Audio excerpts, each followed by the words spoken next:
So if you've been following me for a while, then you know that I have been spending the last couple of years really exploring my shopping habits and my previous shopping addiction. I really wanted to get to the root of why I was constantly wanting and buying things and constantly self-sabotaging my own life by spending money I didn't have on that I didn't need and pushing my financial freedom further and further away. So even though my low buy really sort of helped me frame the idea of shopping with intention and shopping mindfully, to me, minimalism became the missing piece that I think I was looking for all this time. So today I want to talk to you guys about how I stopped shopping because of minimalism. And when I say stop shopping, it doesn't mean that I'm never going to shop again or that I haven't shopped, but it just means that I really no longer feel all consumed about the idea of shopping all the time. Something just suddenly clicked and I stopped caring about that kind of stuff. So I'm going to talk to you guys about that in this video. So the first way minimalism changed my relationship with shopping was that I actually wanted to want less. And I didn't know how to define what that feeling was until I watched a video from Ron Banks. He's one of my favorite minimalist creators here in the YouTube world. He did a video all about how to want less. Brilliant. I have absolutely no idea what's going on. And that to me was like an epiphany, because over the summer I decided I really wanted to pare down. And even though I wasn't shopping nearly as much as I was before and I was still getting aggressive in my debt repayment, I was still really all consumed with the thought of wanting and still seeing things online and being influenced by it all. So those thoughts and those thought processes, even though I wasn't necessarily acting on them nearly as much as I used to, they were still really consuming a lot of my time. And then when I decided I really wanted to start paring down and start decluttering and really start letting go, the idea of wanting to want less really just started to clarify, sort of unmuddy the waters that was really just making me confused a lot of the time. But when you actually start wanting to want less, when you want to get rid of things and wanting to be surrounded by only the things that you enjoy or that bring purpose or value to your life, you really start to see how little you actually need and how few things you actually use. So minimalism for me really just taught me how to let go of the constant feeling of want. And this brings me into my second point, is that because I wanted less, it also created a more intentional process of when I did need to buy something. And the more I dove into minimalism, the more I realized that it's not what a lot of people think it is. It's not about an aesthetic. You're not gonna declutter your way there. It's not a set date on a calendar and all of a sudden you're a minimalist. But along the way, the process taught me is that minimalism is about intentionality. It's about being very thoughtful and mindful about what you decide to bring into your space. And it's about being equally as mindful about the things you decide to let go of. So when I did feel that rush and that trigger of wanting something, that's when the intentionality process started to sink in. That's when I started to ask myself questions and ask myself why.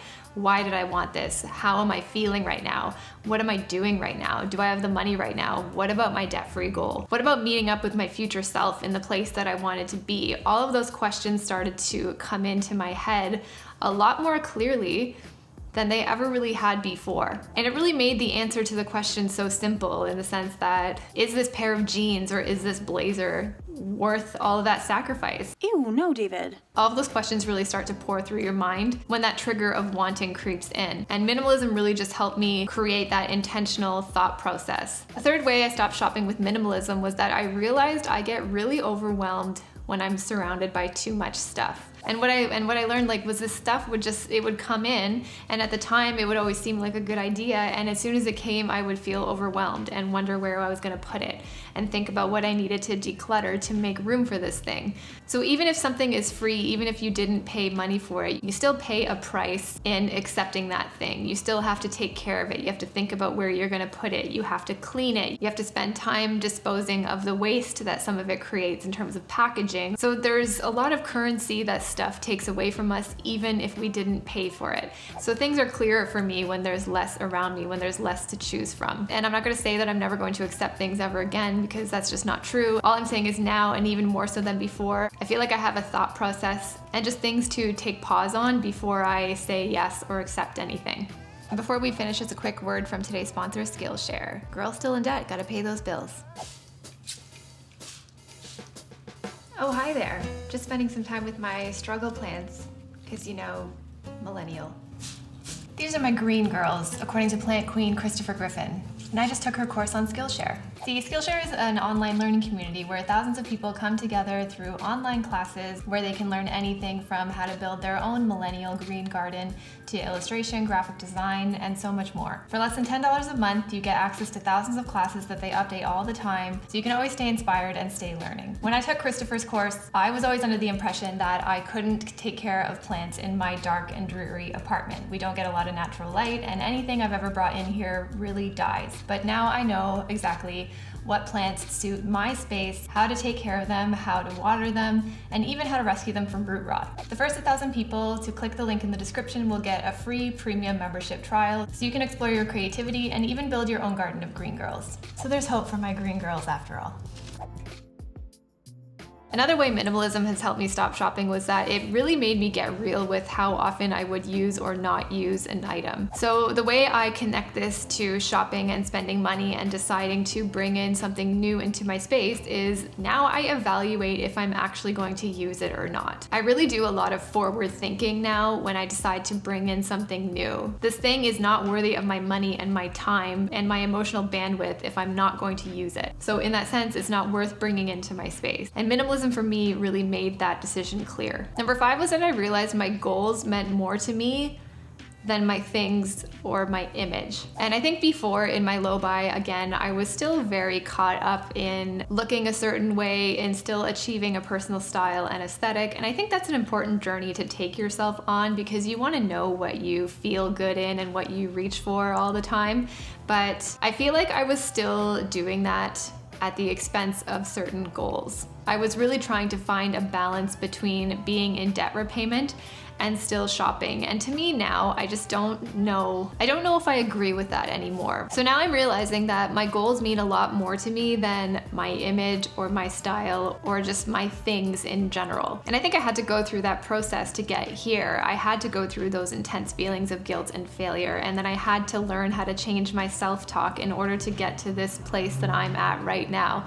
And the place that I'm at right now is that it better be really damn good before I decide to push my goals back any further. You go, Glen Coco! And what I ask myself now before I buy something or when I realize I want something is where that thing fits into helping me reach my goals. Is it going to provide value? Is it going to help me get there faster? Or is it actually something that's going to get in the way? And what minimalism has done for me is just, it gets me to ask those questions in a framework that I don't think was that clear to me before, because again, it's all behind the intentionality and all behind what value and what purpose this thing is going to bring me. The final way that minimalism has helped me stop shopping is that it has forced me to spend way more time with my stuff. And I find it so crazy that using your things and enjoying your stuff and getting use out of your stuff that you already own is such a novelty. But that shouldn't be impressive. That should be something that we're doing already. We're so conditioned to follow trends and want something new and for the thing that we bought to be obsolete as soon as we buy it. We're so used to that messaging that using your own stuff for a long time is almost a novelty now. And because it is almost a novelty, it was a novelty for me to actually spend the time with my stuff. I never did that before.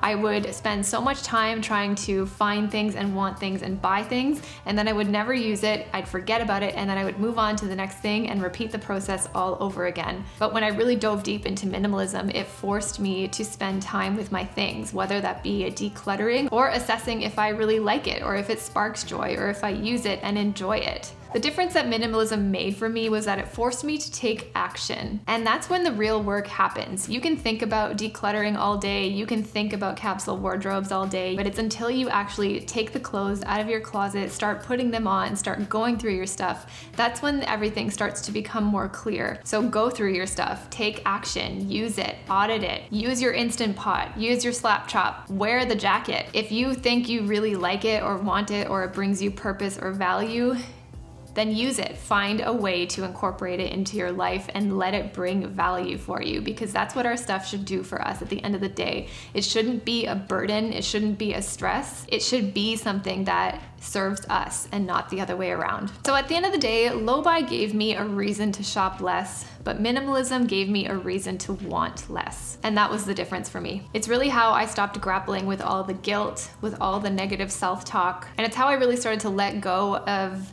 being engulfed in the idea of stuff all the time. I'm still going through the process of my things and whittling down, because some days decluttering and not thinking about your stuff so much is harder than others. But again, as I've shown you, this is a journey and it's gonna be up and down. But what I hope you really start to see is as you continue on your journey, you will always grow, you'll always pivot, and you'll always be learning. So if you are exploring low buy and minimalism, let me know something that you've learned about yourself through your journey. Leave me a comment down below. If you like this video and want to see more, do me a favor and hit that thumbs up button. It really helps me out. And if you haven't already, please subscribe. I'd love to see you back. I'll see you in the next video. Bye.